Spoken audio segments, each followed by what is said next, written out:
جاء في الاستسقاء بالأنواء تابع. ولهما عن زيد بن خالد رضي الله عنه قال: صلى لنا رسول الله صلى الله عليه وسلم صلاة الصبح بالحديبية على إثر سماء كانت من الليل، فلما انصرف أقبل على الناس فقال: هل تدرون ماذا قال ربكم؟ قالوا: الله ورسوله أعلم. قال: أصبح من عبادي مؤمن بي وكافر، فأما من قال مطرنا بفضل الله ورحمته فذلك مؤمن بي كافر بالكواكب،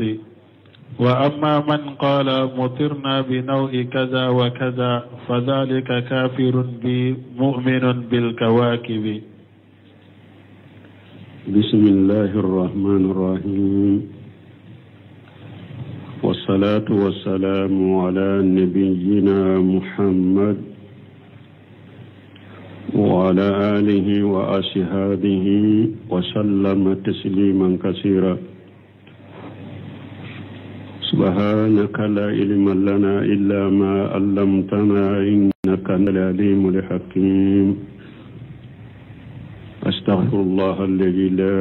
إله إلا هو الحي القيوم وأتوب إليه. اللهم انفعنا بما علمتنا وعلمنا ما ينفعنا وزدنا علما. biye araba suye hijriya bakelani kemenani ani binani ani wolonfula saharu jumada al-ula minye hijra sankalo duruna bisunye otani nani nay meiladi nasara ka jate ba fulani mugani duru sankalo tani kelena bisunye oduruna ambe dawda bu masjid raja wa ambo kono darasu Sheikh al-Islam al-Imam Muhammad ibn Abdul Wahhab aka kitabu kono kitabu tawhid bondami na koka sanji nyini ani sanji nati nali ka sababu dambi kata doloma aya munun nanu balilila ani hadisa munun nanu balilila ambodeka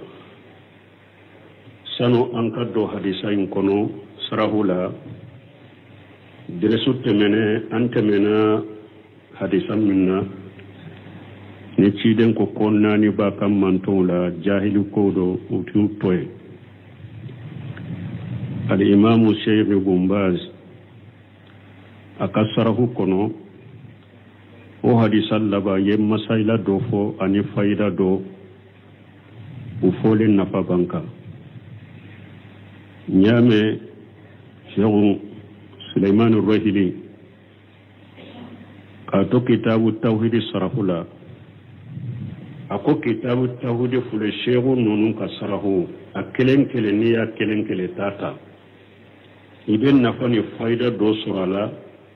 minke atonyogo intala akwale shehun munun kasarahu munun muraja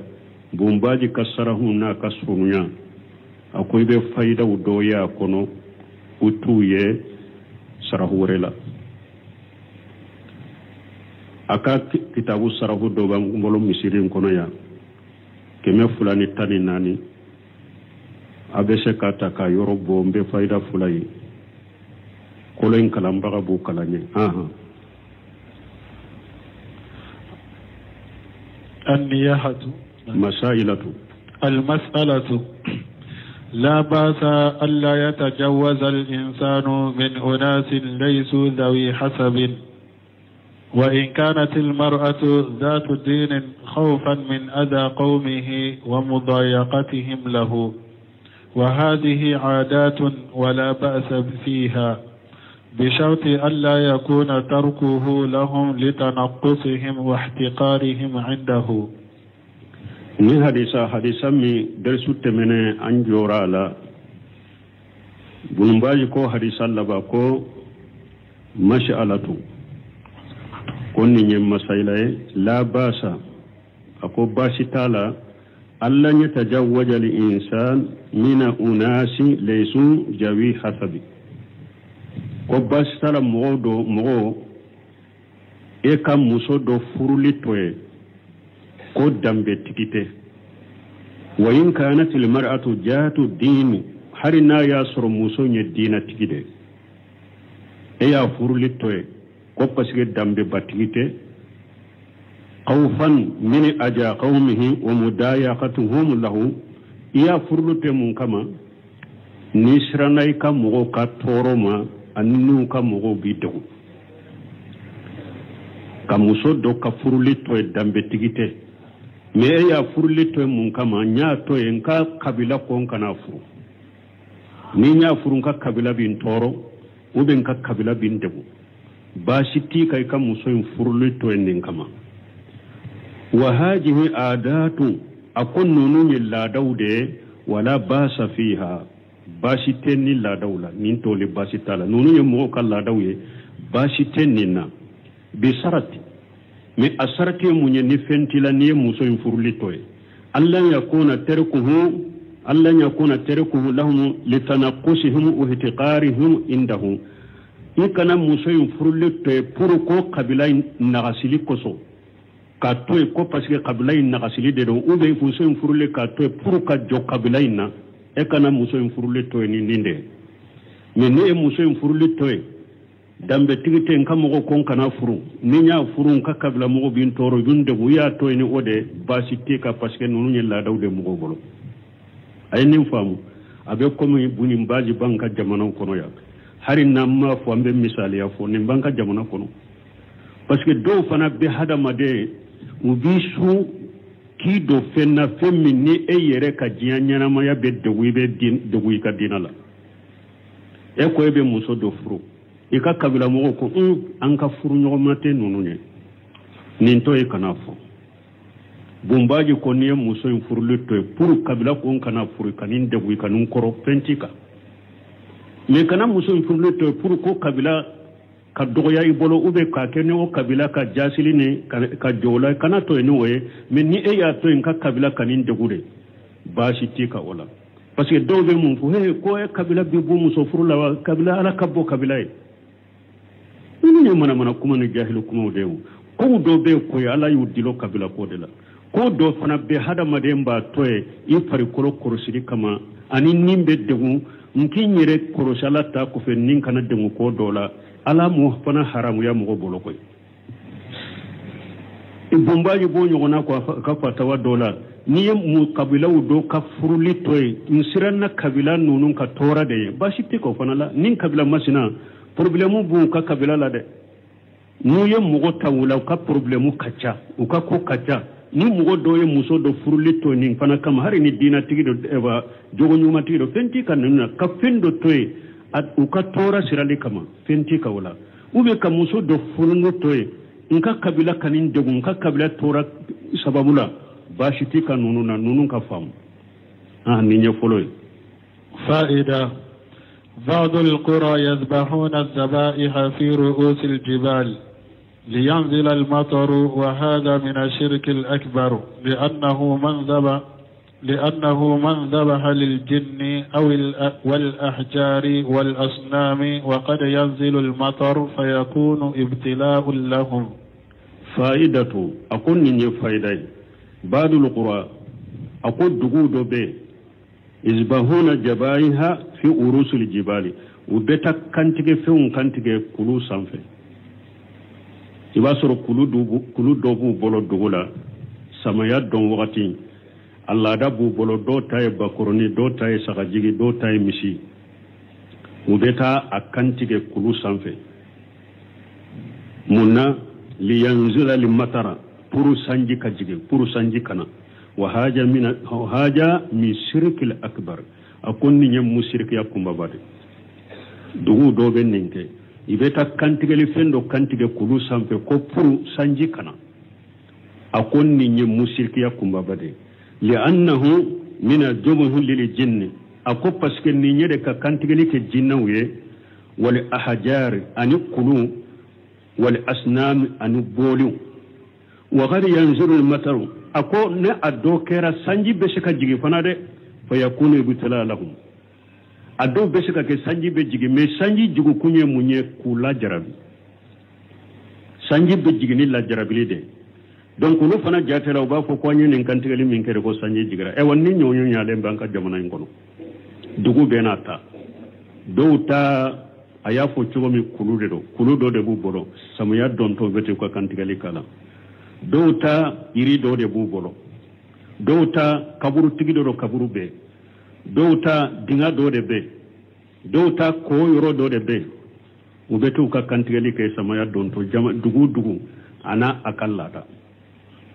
awa ado bolo numa ninke sami ko sama yatenya nu ya bila sami ni la jarabi bishika ke sanji tena oye la jarabi de uma ote komi nintoli ya toye ko sanji manade ibitila lahum ala ya la jarabi na yede do ta fana uba ke sanji bishika jigi me sanji majigi ko pasige nin kantiga de sanji jigide kawula jarabi ala be sanji jiga dola kawula jarabi wala mogo kan nunu famu nunu ye fayda belebele bawiye iyadu hari e wan nunu na nyogona dajjali tafule ode dajjali ciden ko salim asebelen ba tenka de kafara mana kafira sebelen de be dajjali tenka me ala yir jari la jarabi na ko sanji kana sanji bina na o ma so katuga ko doro na ko ka seneke fiun ka jabebe jay la jarabi de do ote komi ko ala ye ko dajjali abafe fitnani la jarabi de do anyuguna ala ya ke sheba wala ku la jarabi tuma mutara hiju yorola uyenna mutani hiju ni alumura uye ni yenna mutani hiju na lamuraye minye ewa penye ewa kono sogo itafa tuma mi ule na mutala yula jarabi kono sogo akono maut ani munu be tama duguka min be fa abena pa ikerefe hari ni ikakalata sisate doro iba soro mun be duguma de abena teme koro ni tege sama doro iba soro ala yula jarabi nuye kachaya ukoro kabilu ukoro puru kula jarabi yala uba ye ka toye ubu ba mina uye sebo sirana la nyuma magala sebo sirana nyuma magala wala ninko do banka burusula nu ye kantigeli nke sanji bishaka jibi ukana mere ko kantigele sanji jigide ala ya wala jarabi de balaw de fulaw bolo ne ala ya la jarabi nay fulan ka fu yakumba bade musrik yakumba bado ala kan tisala kan tanka walahuma bi hadisa min kalana anka anana bukhari ni muslimu bolo me ibn seminari malabina fonne ne sabaqul qalam ube sabaqul lisan abeno fosarahula anana buhari muslimuna an jayd ibn khalid radiyallahu anhu karisa min jayd ibn khalid malaka je kabama qala sallallahu lana rasulullah sallallahu alaihi wasallam ko ciden sallirani uluye alaka tanuna kisiba shidenka salatu subuhi bil hudaybiyya ko aye sogoma sallini uluye fajiri sallini hudaybiyya do ko kolo de togo ya hudaybiyya we yoron togo do kolo ina do ko ayi ko iri jengele de tumbe asajaratul hadba iri jengele ku ye yoro togo da odela ko cide nye fajiri sallini uluye o yoro la ala isri samai kanati min al-layl sanjin na den kofe sanjin nana sufela dela falamma ansarafa tuma mi cide mbora sallila ka yelema ka nyesi jamama tuma ma yesalamu bila ka bo sallila aqbala ala nas cide nya nyesi jamama asigiyoroina wa qala ciden ko hal tadruna ma ja qala rabbukum hal tadruna ma ja qala rabbukum akoyala aw bado atigi alay min fo qalu allah wa rasuluhu alam asebo ko ala na ciden de bodo antigi ala min fo antodo ala na ciden de bodo qala ciden ko asbaha min ibadi mu'min bi wa kafiru ako ala ko bi dugu jeran ka jondol limanani alaye nkaw jonye ndobe uyenne ala fi surwaliya ka kafiranine alay fa amma man qala mutirna bi fadlillahi wa rahmatihi ni mu'min ko suro ni sanji min fule kana anyi sanji suro ni alaka fasamantade ani alaka nema fajalika mu'minu bi kafiru bil kawkab ulutigla mogolli mananine alaye u kafirani dolowye wa amma man qala mutirna bi nawin kaza wa kaja min mu'min ko anyi ni sanji suro ni nin dolo masina ni nin dolo masina de fajalika kafiru bi otigla mo kafirani ne alaye mu'min bil kawkab o dara wolli manani dolowde ni nando nabnu seminu kasrahu rahimahullah qawluhu fi hadisi jayd ibn qalid na ko jayd ibn qalid ka hadisa kono sallallana ay imama kiden salliran nanye kake almamiye لأن الإمام يصلي لنفسه ولغيره بس كالمامي يبي صلي يريه يبي صلي جماعة فناي ولهذا نند قصو يتبعه الماموم نند قصو المامي كوفي مغو يبي تقو المامي كو صلي لا وقيل دوكو إن اللام بمعنى الباي دوكو لام أمانة يباودي mana ibn simra rahimahullah ya tawsir folo fo anye sallal lana ciden sallira anye a sallira anye ni almami sallira abe sallia yereye abe salli jama'i o de ya to jama be tuwa ko ninye folo ako do fana ko lamu ko amana de bi mana salla bina bi mana baw bi mana albay salla bina wa haja qarib akon nin fanani sababa kaso nin fulanai sabana waqila akodo ko inna lama litalil lamu ne sababu de ay salla li ajlina kiren sallira an koso akodo fana yen fo lamu inna qawluhu salata subhi bil hudaybiyya na ko sokoma salli hudaybiyya ay salata al fajr معنى فجر الصلي الهدبية فيها لقطان تخفيف وهو أكثر والتسديد هدبية لغة فلابالة تخفيف ب ودي كاتشا أبي فوت تخفيف دي لكاتشايا تسديد فنبي وهي اسم بير سمي بها المكان دوكو هدبية كوكولو دوري تغدو ويه يروين تغدا وكولوينا وخيل دوكو إن أصلها شجرة هدباو دوكو أي كو هدبيا لشريه كو إري جنجلي تسمى هدبية دون كو يروين مولي كو إري جنجلين كيرو كو لشريه دي إري جنجلين دو والأكثر يبنو سنكم وچاما بمنكا على أنها اسم بر كو تقوي ودبيا كو كولو دي تقودو كولو دو كو يري جنگene ako chama be minka kolo de تقودو يرو دارا او كولو اندلا وهذا المكان قريب من مكة بعده في الهل وبعده في الحرم ودبي نيرو من فلن نيه اكسر مكة ايرو دوبه hillula yoro minte haramuye a yoro dobe hillula yoro dobe haramu kono udebi akasuru makala aka yoro dobe konte makka ka haramula aka yoro do fana be wote makka ka haramula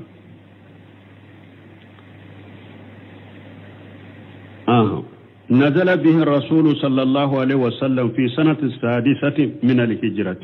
لما قدم مؤتمرة كيدن جيجنان يورولا هجرة سانغورنا تمام تشيدن نانا المرلا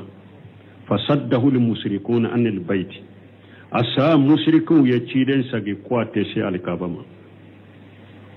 وما كانوا أولياءه كاسرو ما كافروا على كابا بسنيغوية إن أولياءه إلا المتقون على كابا بسمغوت مغسيف ولا يسرنا بغو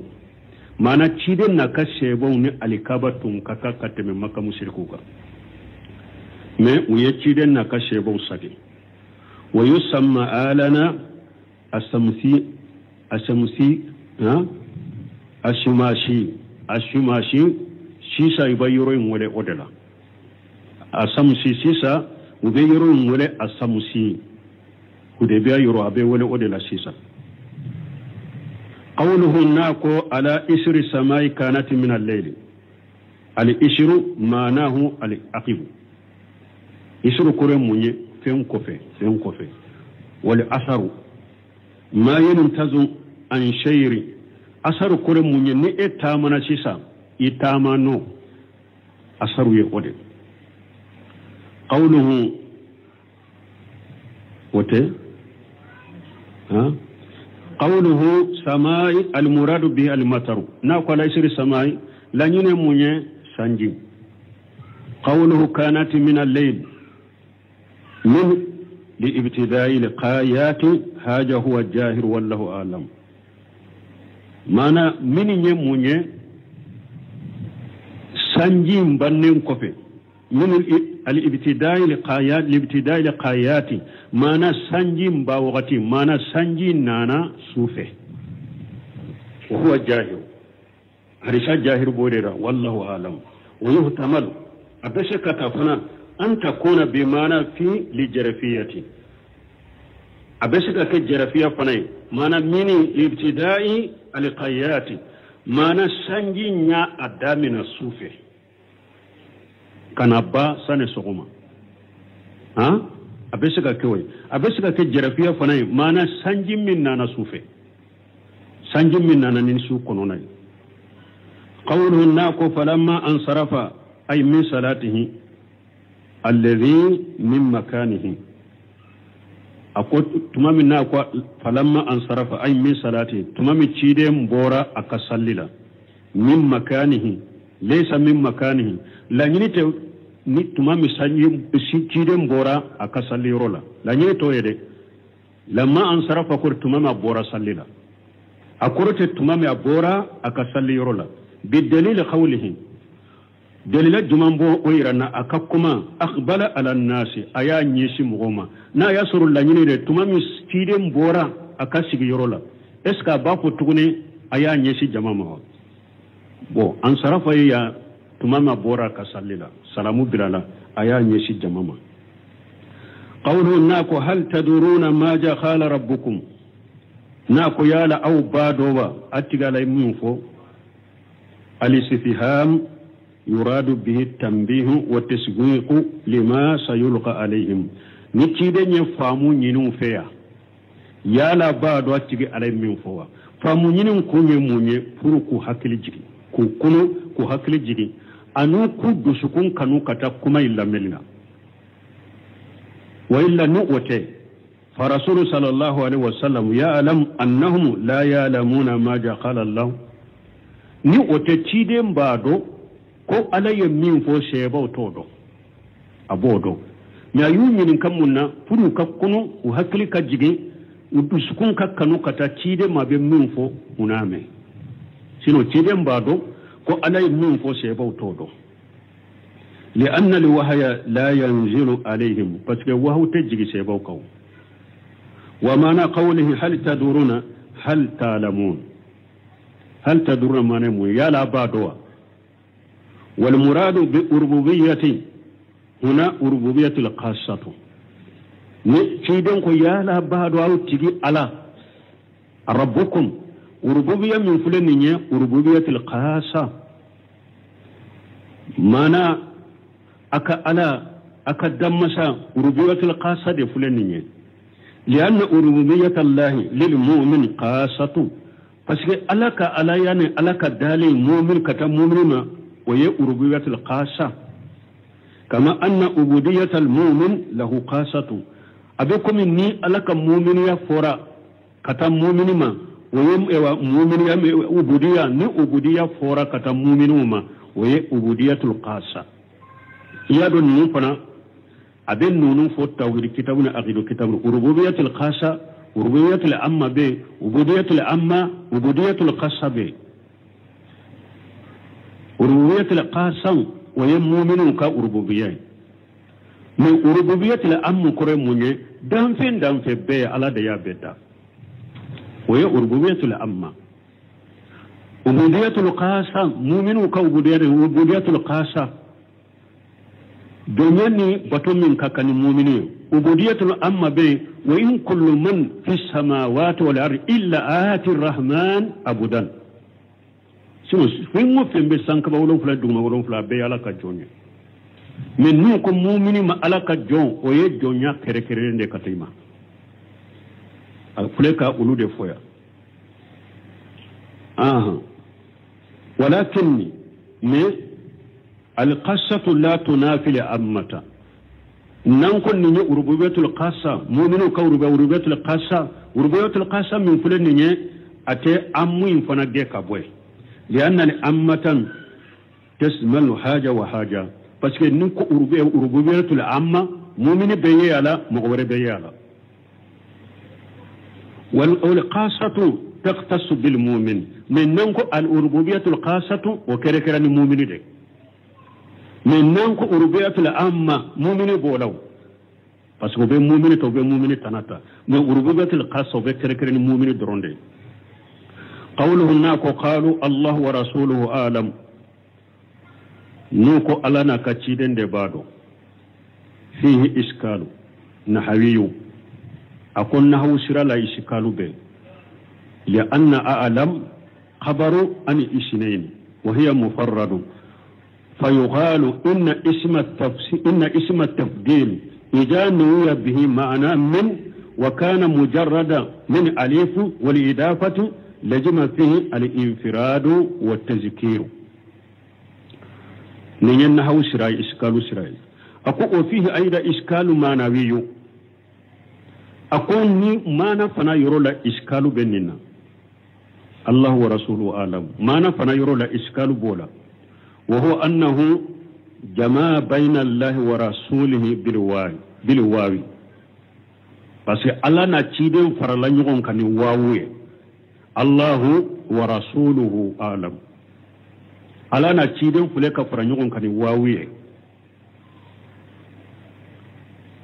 ما أن الرسول صلى الله عليه وسلم كفرك لك تشيدن لك تمنك سبك لما قال له رجل تمام تشيدو كوتشيدم ما شاء الله وشيتا قال أجالتني لله ندا تمام تشيدو كوتشيدم كوني ألاني يا كانو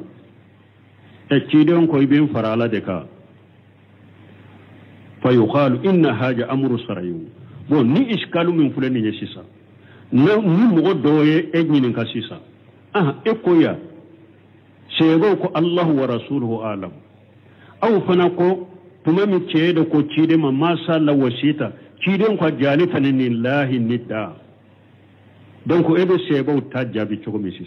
دي سيسا واو دونا يامفه ويه تشيدن على فرانيغون كان واويه سيغو ويه تشيدن على فرانيغون كان واولا تشيدن فنا مغدوية تشيدن على فرانيغون كان واولا أكو كلم فرا علىك إبو جابي چوكو دي فيقال أنبا فإن هذا أمر سرائيو donc أنبا فإن فلك كمين فنتشيدن كوي بين فرا على دكوا سيبو يمين فو نوكو الله ورسوله أعلم ويساريا كودي ساريا كودي ويه وغد نزل على الرسول صلى الله عليه وسلم ألا يساريا فنجي تشيدنك ولا سيبو تدفو تيالا الله ورسوله أعلم ولو يفو ساريا فانفلا جلا ساريا ألا بي ساريا دو ألا يساريا جيجي تشيدن فنك بي ساريا دو باشي تاكا ساريا يرو لايكافو الله ورسوله أعلم باشي توكا دي parce que ala be sariya do ale sariya aye sariya jigi ciden fana ka ciden be sariya do wa ma inkaruhu ala man qala ma sala washita fali annahu amru kawniyyu min yoro min ne ciden ya nan kariya mu min kan na ko ni ala ni e wa iya kanu ni ala ni jenanai ni ciden ya nan kariya ka waye amru kawni de mana ala be ko munun ke ko ke taw de yoye ala be ko munun ke ala ni mo si jente wala ala be ko munun ke ana be ko munun latike ani danfensin jentola wawu te se ka do wawu ciden ala te se ka fara ewa nyogon ka yoromi amuru kawniyo ko mununya ala ka ketawye ciden ala te se ka fara nyogon ko yoro de la ni wawuye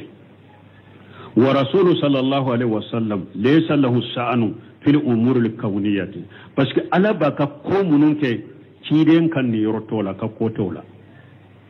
ate se ka fenya na bo ola wodi ya to ciden ni ala te fara nyogon ka fi umuri al kawniya ute fara nyogon ka ni wawuye mi umuru shar'iyyan ciden ni ala be se ka fara nyogon ka yoro la parce que ala be sariya do aye sariya jigi ciden fana ka ba do mais koko ye kawniya de ala be ko munul latiga ku ke ciden ni yoro tola ite ciden fara ala ka yoro la ni wawuye wal muradu bi qawlihim la nyina nu ka kuma wiye allah wa rasuluhu alam tafwid al ilmu ila allah wa rasulihi ni se go fana ko ala na ka ciden de ba do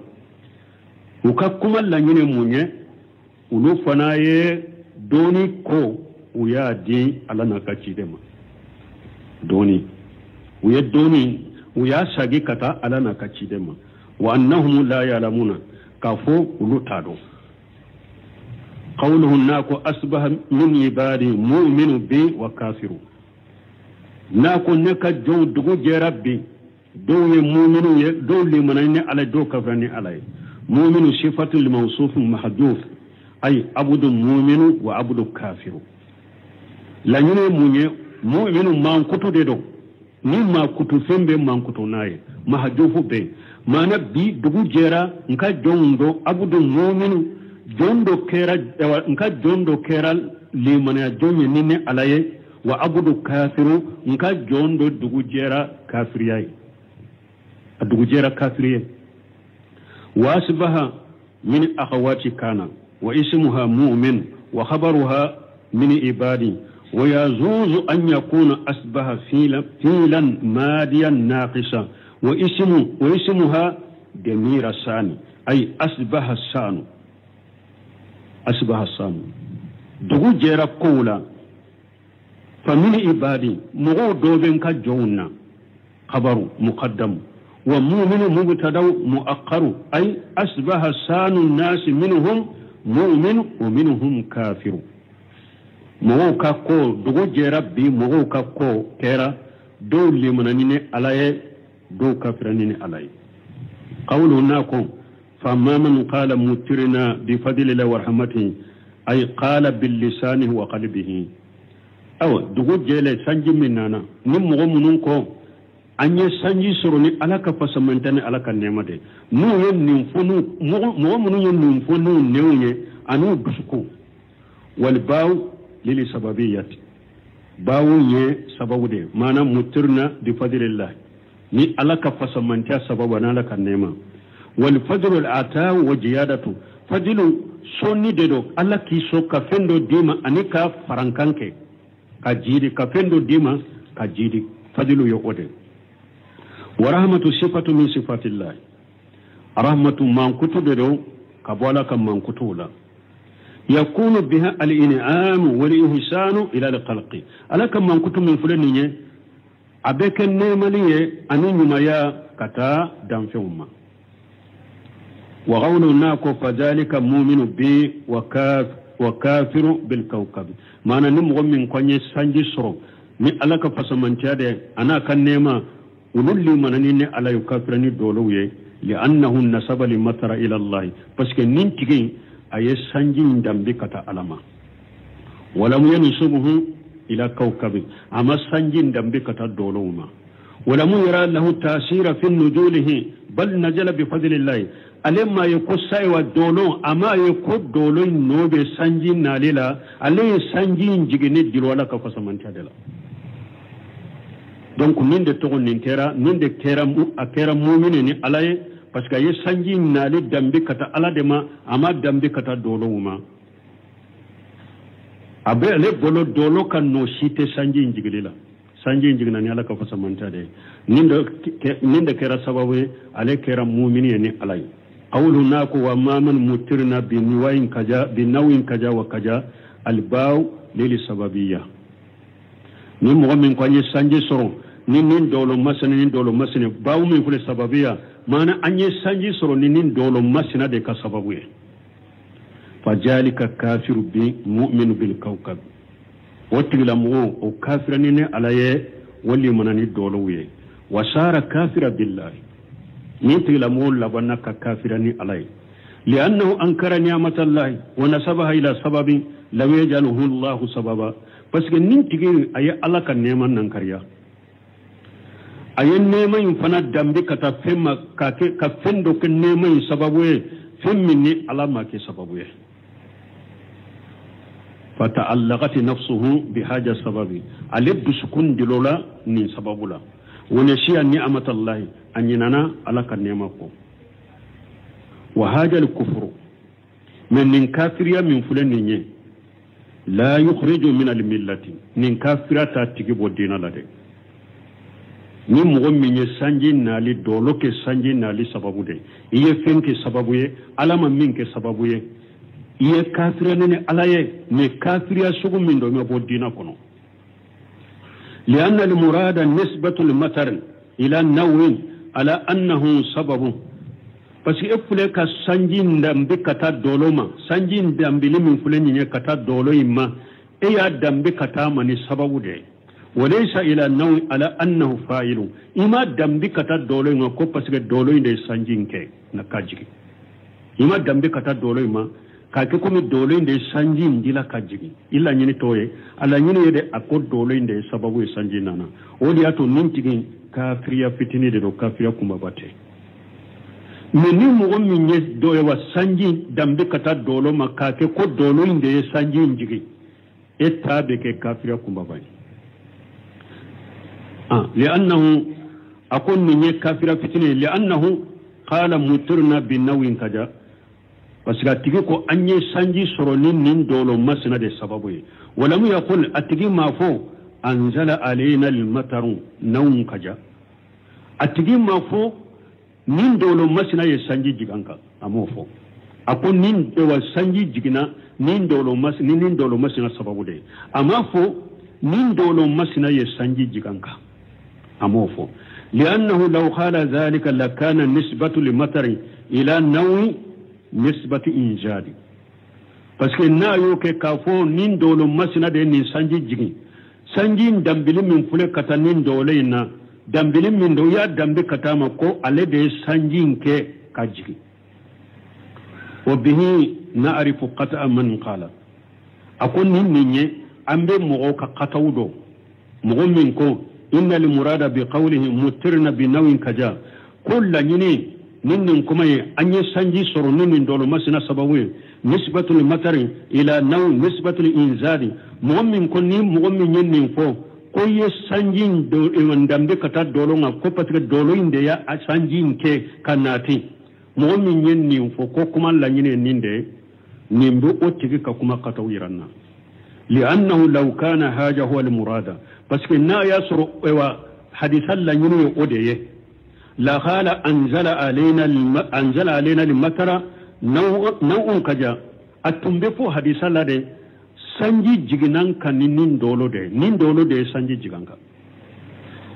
nin dolo masna aye sanji jiganga atumbe fo chogo de la wala mu yaqulu mutirna bihi atumta fo anye sanji ewa soroni nin dolo in sababu fa ulima donc anya do anna al murada anna man aqarra bi anna alladhi khalaqa al matara wa anjalahu huwa Allah nin mo min yere jora lay sonna iko ala de ye sanji da ala de ye sanji jigi fana ni mo min yen nindo eko ala de ye sanji da ala de ye sanji jigi fana lakinni naw huwa sababu min nindo lo kera asababu de fa huwa kafiru kafiriye wa lan yakunu min babil kufri al-asghar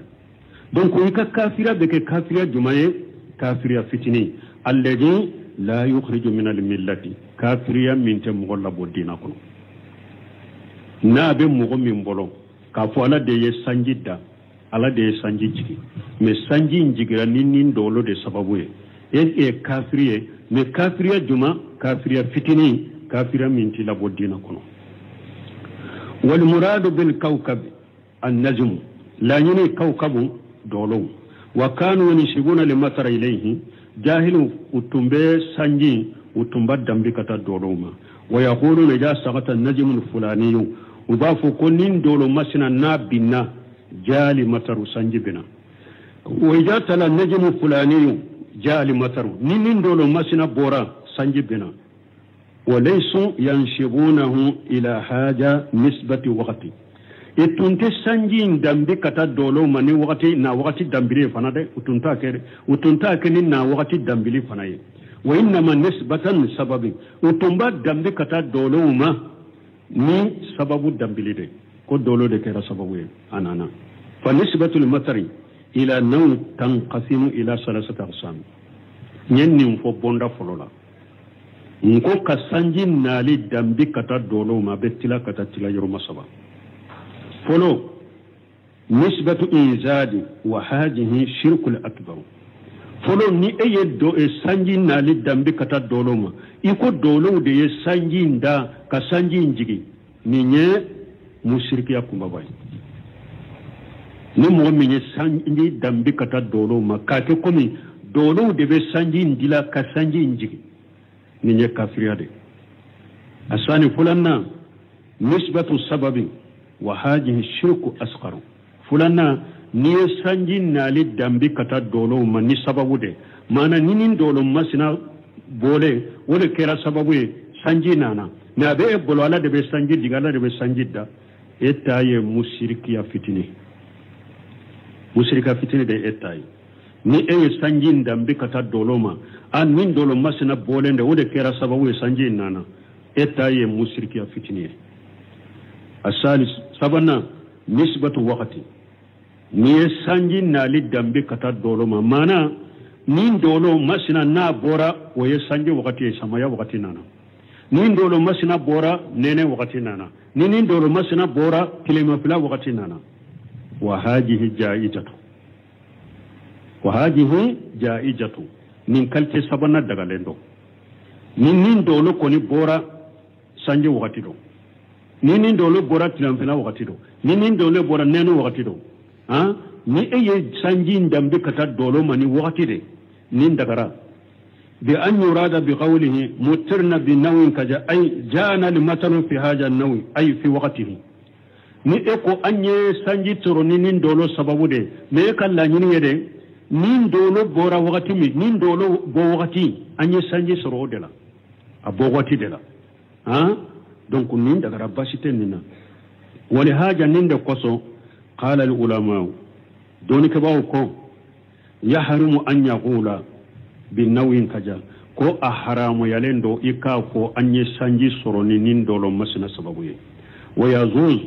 adagara ika fo mutirna fi nawin kaja anye sanji soroni nin dolo masina de wakati la o dagara doni ke bawo yofo anye sanji soroni nin dolo masina de la ko bashi tola mais anye sanji surnin dolo masina sababu ye wote daga mais anye sanji surnin dolo masina de la ko be daga ay ja'ana al-matar fi haja an-nawi ay fi waqti wa li haja qala al-ulama yahrumu an yaqula mutirna bi nawin kaja wa yajuju mutirna fi nawin kaja wa faraqu bainahuma nin ko fula faraqu be ni nyogonche anna al-ba li sababiyati munun ko bin nawin kaja bawun ye sababu ya de sababu de anye sanji soro ninin dolo sababu ye wo fi ni ko fi nawin kaja wo fi li jarafiyati mana anye sanji soro nin dolo de la wa min samma ni yorola qala ahlul ilm doni ke bago ko innahu ija qala mutirna bi nawin kaja ni mo min ko anye sanji soro nin dolo masina de sababu ye wa jala al ba li jarafiyati fahaja jaju men ni bawin ke jarafiya de adakara mana ni mo min ko anya sanji soronin dolo masina me kala nyini anya soronin dolo masina jala ka bawin ke jarafiya don ke ko adakara wa haja wa in kana lahu wajhu min haythu al ma'ana bin muslimin ko nin kuma fulere hari na ya soronye si yoro bala mana yorola lakin la wajha lahu min haythu lafzi me kuma nyere fochogo ewa nye siro tola de kuma nyire fo chogo nyesi yoro tola li anna lafz al hadith parce que hadisai nyire kuma nana chogo mi man qala mutirna bi nawin kaja hadisai nyire nana ni ode wal ba'u li sababiyati hadisai ka ba'u min fulen ni sababu ya de nana sababu de kama mana anye do e wasanji so nin doro sababu e ajharu minha lil jarfiyati ode bangalendo ka sanji dambe kata dolo na ni sababu ye afora ni bawu minye bawu sababu ye ode bangalendo kateme fi jarfiyaka ode bangalendo kateme jarfiyaka wa in ja'ati lil jarfiyati hari na ya soro bawin nana jarfiyala qur'ana kono kama fi qawli ta'ala nabi kuma nabi alaka kuma na lamin qur'an talendo wa innakum latamuruna alaihim musbihina wa bil layli mana wa fi al-layli tawsir kalau bani bawu ke jarafiyade wa innakum alakum makka kafiru ma kawfule latamuruna alaihim musbihina min ye wa lutu kam go halakina abette muka sogoma wakati abette muka nabeta ka wa wasila wa bil layli sun fala fanala sun kono na fanala abette muka bawi ni yoro la ayina jarafiyade do su kono na fanala abette muka lakin kaunuha li sababiyati ajharu ne kabawi ke sababiya ode bangalendo wal aksu bil aksu o bene anyona aksu mana bawi be saka ke jarafiya chogomi fi fana be saka ke sababiya fi lil jarafiyati ajharu minha lil sababiyati wal aksu bil aksu mana nan ko bawu be saka ke jarafiya al aksu bil aksu nan ko ka bawu ke sababiyai ode bangalendo kateme ka ke jarafiyai an ka fi fana ke jarafiyai ode bangalendo kateme ka ke sababiyai la yini ode na ko al aksu bil aksi wa in ja'ati li sababiyati har na yasru fi jarafiyan na sababula fi jarafiya kuni kale ke jarafiya ode bangane do katime sababiya har na ya surana na yoro dola sababiya la kama fi qawli ta'ala komi ni onyo kama fi qawli sallallahu alaihi wasallam ka fi fana ke jarafiya fi fana ke sababiya abu fana misali ya fawo ya ci den kare sakono dagalati imratun nara fi hirrati fi munya sababiya muso do na tasuma kono jakumani do sababula sababiya de do muso do fi jarafiya de do ni ko jarafiya muso do donna tasuma kono jakumanila donc fi men fulen ni hadisa inna jarafiya de do me abena ya sababiya de la muso do donna jahannaba kono jakumani do sababula wal hasiru lanyini anna li akhraba limani mana min kasuru cinyala yi kana fo mutiro na fi nawin kaja akan bode mu min ka surutinyala yi kana fo mutiro na fi nawin kaja hari na ya sur don ka ba doko basita la ko ne ya fo ni jarafiya de akon min ka suru cinyala almanu ikana ke ai fi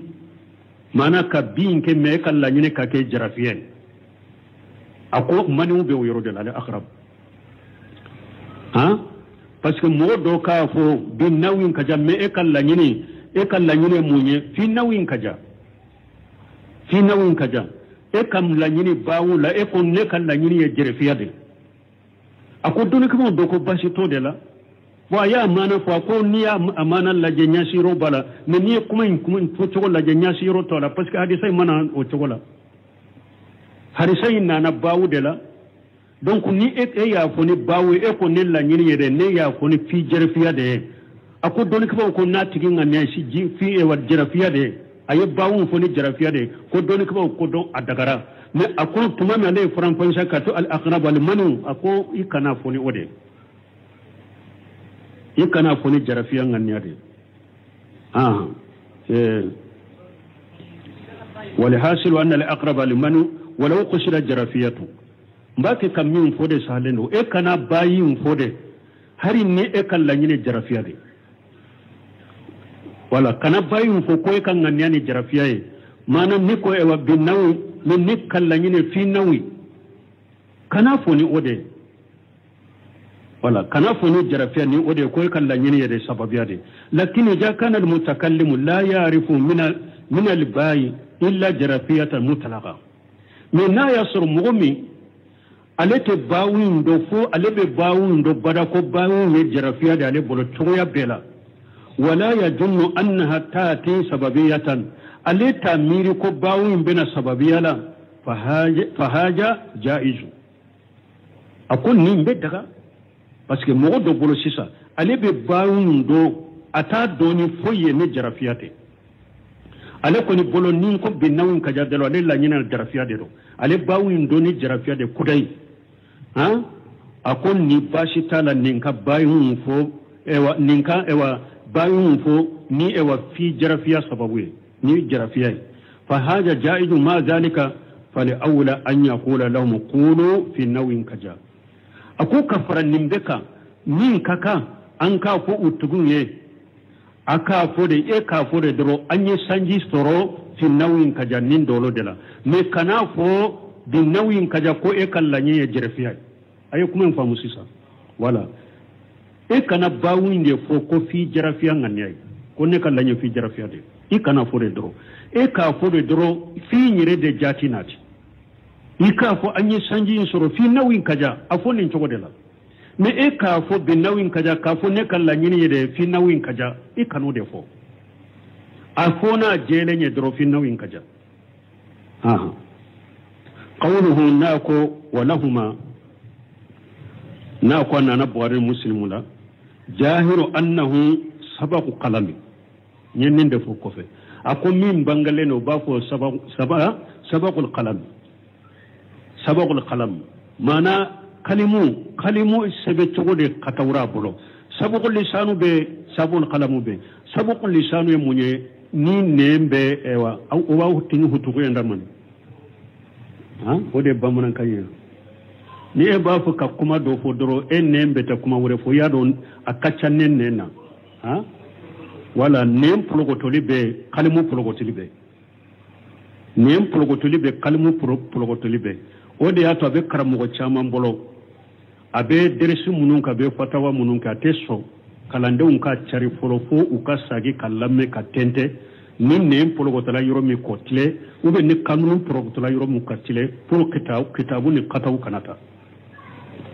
parce que kuma to nembe se ka pologoto isebele to fana kablu fana kalimu fana be se ka pologoto bo akon ni nya kalimu pologoto lide na ko lahuma kalimu pologoto lide yoye wa illa nu wote wal hadithu fi muslim wa laysa fi sahihain hadithain be muslimu de kono hadithain te buhari muslimu kono hadithain te fi sahihain atu fula kono abe muslimu de kono me kalimu de pologotora na ko walahuma مسلم البخاري ومعنى الحديث واتي سيراده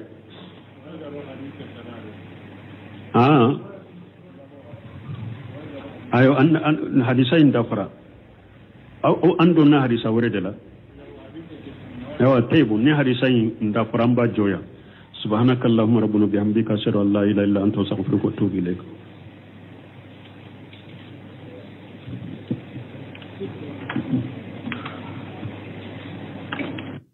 بسم الله الرحمن الرحيم كتاب التوحيد